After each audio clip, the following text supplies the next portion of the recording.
have conversations around national security this morning with Captain Aliyu Umar, who is a former army officer and now security consultant. Thank you so much for joining us this morning. Thank you. Good morning. Well, with the spate of insecurity these days, particularly kidnapping in Ekiti, Imo, FCT, and some other occurrences in various other parts of the country, are we misdiagnosing something? Not really. What I see is we are actually seeing a meltdown in our security posture in Nigeria, and this meltdown itself is going to inform a countdown to a showdown.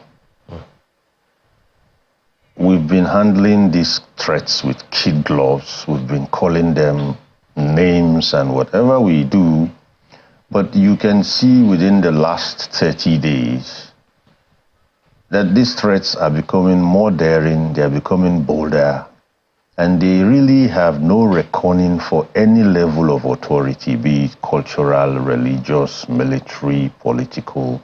They just do what they will and dare whom they will. So for me, if I were to assess the situation from my sidelines position, I'll say there is a meltdown of insecurity, which in itself is going to inform the countdown, 10, 9, 8, down like that, to a showdown.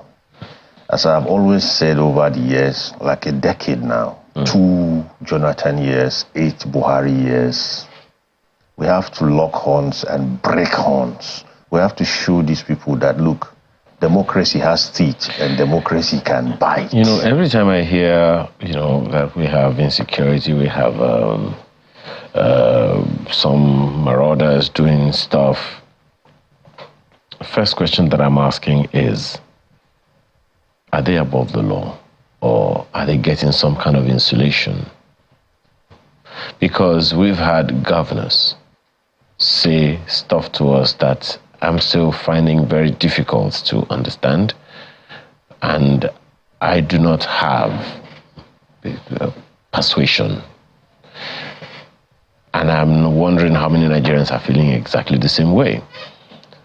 The governor of Plateau State, for instance, promised that he's going to see the president because of some 64 communities that have been occupied by non-state actors.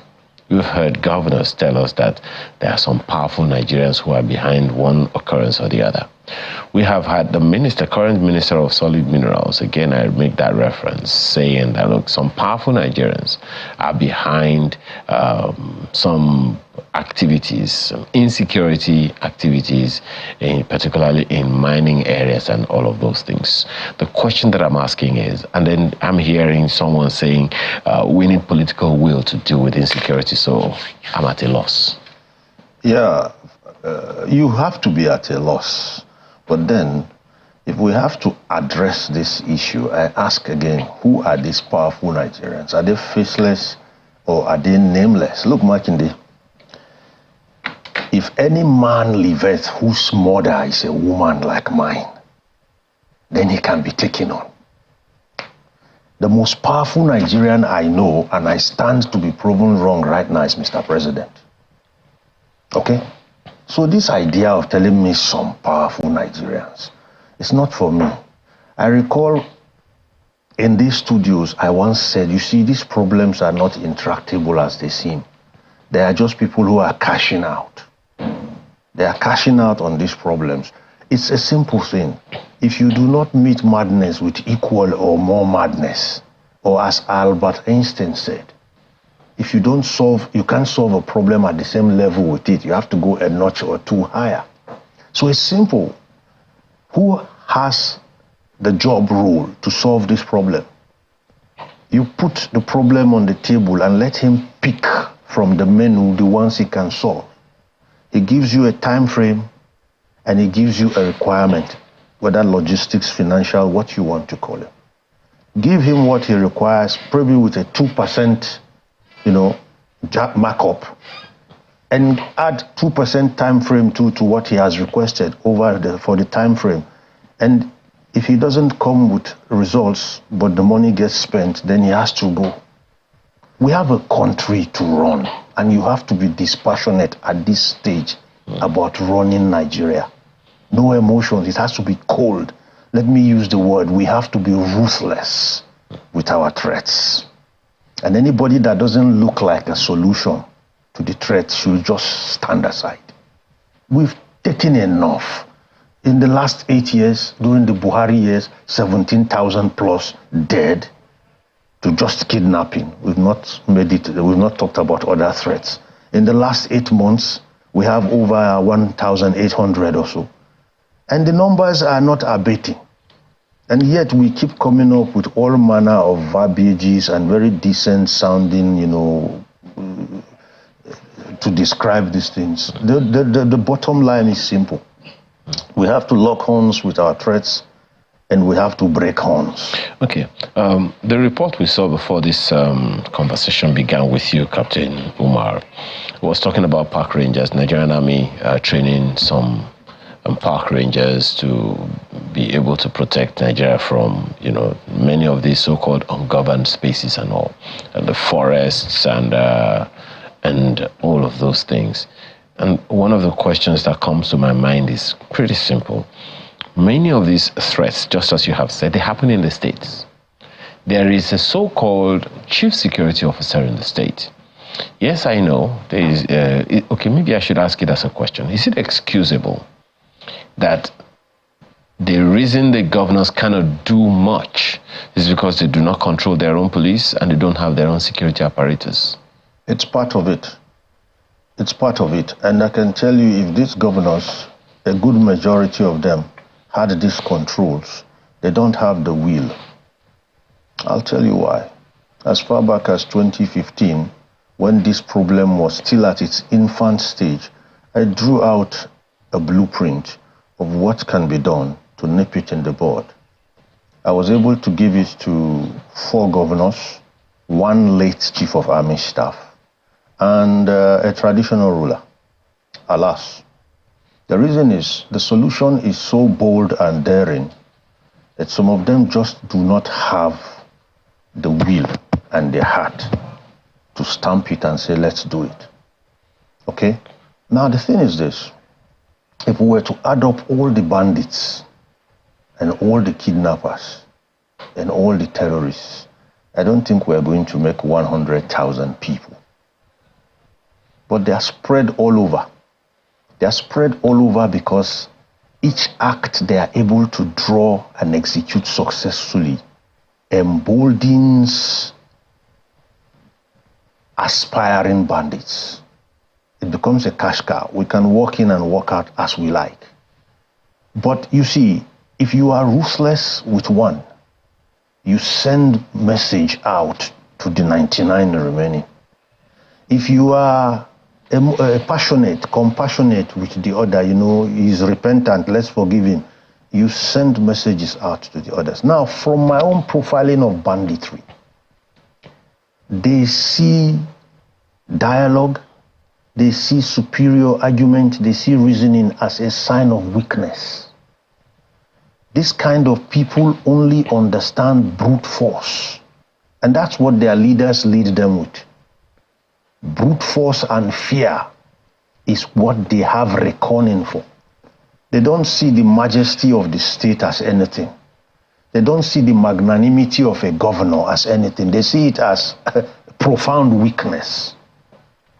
So you have to speak to them the languages they understand. Is this part of the propositions you made to the 4 governors? Absolutely. There was a proposition I made, and 7 years later, I even had to modify it. And this modification again had to do with having an eye in the sky. You see, there's something about being seen. If you are seen and there is nowhere for you to hide, you will have to leave. And there is something we can actually do. We've made it so cheap that we can fabricate it here at home, and we put it right up there, and you can decide to do what you like. But I promise you, we're going to see you from where you came out from, and we're going to see you how you went back there. If I want to be a bit mischievous, while you're at it, I can even broadcast it, and the world will watch it live. and we'll even see how you retreated and went back to your hideout. So when you know that we know, you will definitely have to leave. All these have been forwarded to people who are as close as your ear is to your head, to the authorities. But we always draw what you call cold feet. So indeed, there are people who verbalize the need to solve this problem, but lack the will to solve it, because in one way or the other, they are cashing out. Is it a problem of the will or problem of these so-called powerful Nigerians? Powerful Nigerians who are trading in what? In people's blood and lives. Let me tell you something about the powerful Nigerians, in quote, who are behind this. I want to assure them that when these rascals we call bandits are done, they will question their own power over them. And we've seen it happen in Borno State, where someone actually saw it fit to turn political thugs to a private army. And one day they reached for his own jugular. And that is what brought about Boko Haram. So if you think you are actually feeding a dog or a hyena to misbehave, when he's done misbehaving, he's going to question you who fed him too. Okay. Well, the questions around states, what the states can do, particularly at the local levels, because I know that we have such bodies, such establishments, of people as community development associations who identify, okay, this fellow is not from this community and all of that. But Nyota, my colleague in Abuja, has questions for you as well. Go ahead, Nyota.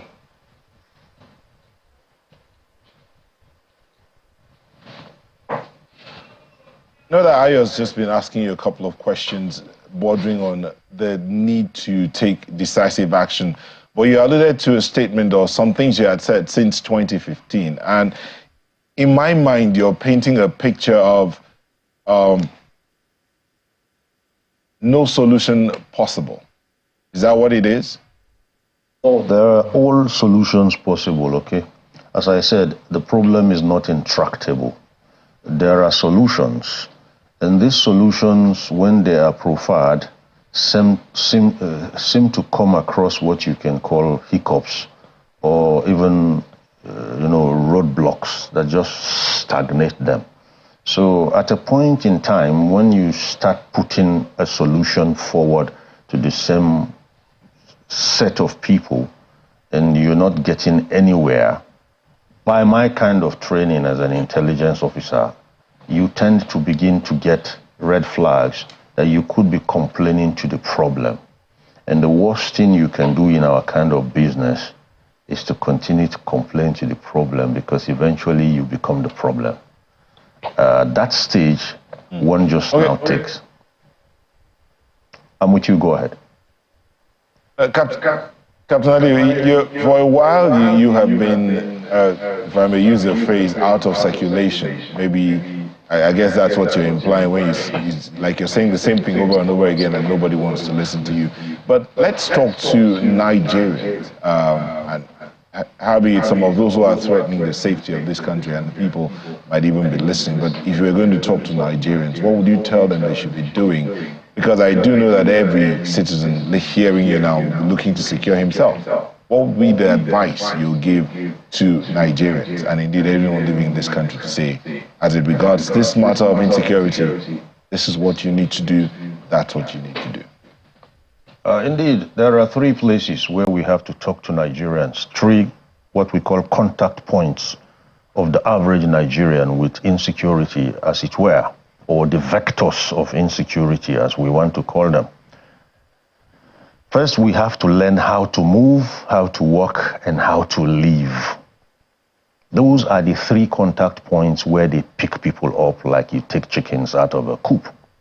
How to move is actually your journey management and even movement around town. You must ensure that you cut out those unnecessary movements. There is this thing in Nigeria we have about having to be physically there. It's not everything about us now that you must be physically there. Some people believe if you don't come in person, then you are not serious. No, there is a lot you can do with that device in your hand called a phone. That's one example of movement. And then when you are going somewhere, for God's sake, at least one person should know. it limits the stress in rescuing you if you get into trouble. My example, if I'm traveling, I do a text message to my wife and I tell her the time and the place I am and send it. It doesn't matter where she gets it, when she gets it. But if I drop out further and I can't be found, she knows I got to XYZ place. So the search starts from there. That's movement. Then how to live. I want to appeal to Nigerians. Please, low profile is the name now. This notice me syndrome we are into is not working. Those of you who spray money and stand on it, these bandits and kidnappers watch TV and they're on social media. You raise your ransom value, you raise your kidnap value when you go around doing such things. I'm not questioning how you got your money. I'm not going to tell you how to spend it, but I don't think you want to end up on someone's kidnap list. Okay? That's how to that's how to live. Then workplace. Security departments in workplaces have to understand something. So do employers and employees. Security should no longer be embarrassing or inconveniencing. Take the time to comply with those little pesty, seemingly pesty security measures that your security men seem to put in place. It's not meant to oppress you. It's not meant to harass you. It's just meant to make it a bit more difficult for anyone to get you. I think that will suffice. Well, one of the things you mentioned now is using your phone and all. And I remember not too long ago, a former minister of digital communication, communication and digital economy, mentioned the fact that the system created by the federal government, the registering of phone numbers and all of those things, it's a facility provided for security agencies to be able to track insecurity, kidnapping and all of those things. But according to him, Nigerians still fall prey. They still perform these kidnapping acts, but security agencies are not using that facility. How do you respond? I respond to that and say it's quite unfortunate that the brainchild, or was it the man who brought the NIN you are talking about, isn't it? Is the one now complaining that it's not being used. What I want to tell you is that there is no crime that cannot be technologically, traced. And where you see the solution or the system that's been prescribed not working, then you have people who are complicit right in there. Let me give you an example. Despite the stance of our IG of police, I still see policemen who are still not awake to the fact that everything you are doing today is under surveillance, being caught on camera demanding for bribes. Some are even giving their account numbers. How could you ask for an account number? You know what I'm saying? So basically, it is back to what I have told you, that we have to, no holds barred, become ruthless with security matters in this company, in this country. If you are a law enforcement officer and there's been responsibility placed on you and trust for you to protect people, and you turn rogue and become the one who is going to extort, for being a law enforcement officer, where an ordinary citizen will be punished like once, you should get 10. You see, when we are that grim and decisive with people who do it wrong, something happens.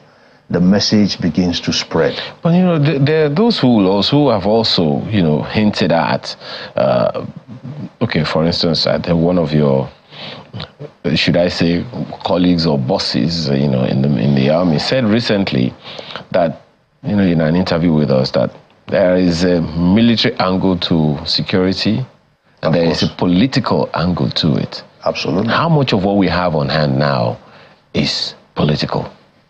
I will say it's like let me give you an example. It's like the mop and the flood, analogy. The army will mop and mop until they are battle weary, except of course if our politicians stop pouring water on the ground. You see, irresponsible political conduct, exclusivity of governance is what causes a lot of things you are seeing. So the military guys are just there. They will keep fighting to put things in the balance until they become battle weary. That's another thing we're not looking at. A soldier can be battle weary.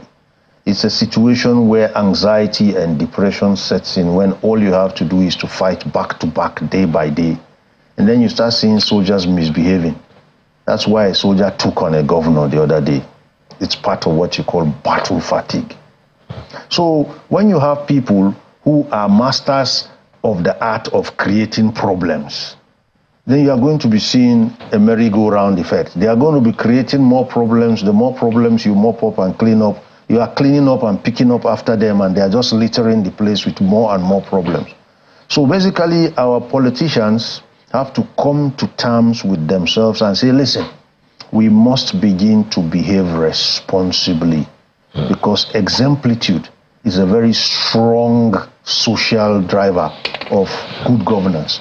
Okay. If you are exemplars as politicians, human beings are social by nature, and we are creatures of habit. We copy easily. Okay. That's just it. Let me ask you this last one. As I mentioned earlier, governors, prominent Nigerians have come out to say there are certain specific categories of people who are behind certain acts. The Minister of Solid Minerals said some powerful Nigerians are behind, illegal mining or insecurity, that's occasioned by illegal mining and all of that. When prominent Nigerians, public officials speak like that, should we be asking them questions? Should we be calling them out to call out or name names? Yes, because indeed we've heard governors say that they're going to name names. They're going to call out, what the name and shame. But all of that never happened. Yes, like the 400, I think, was it not the United Arab Emirates gave us? Like the 400 names of sponsors of terrorism or whatever that till today have been nameless.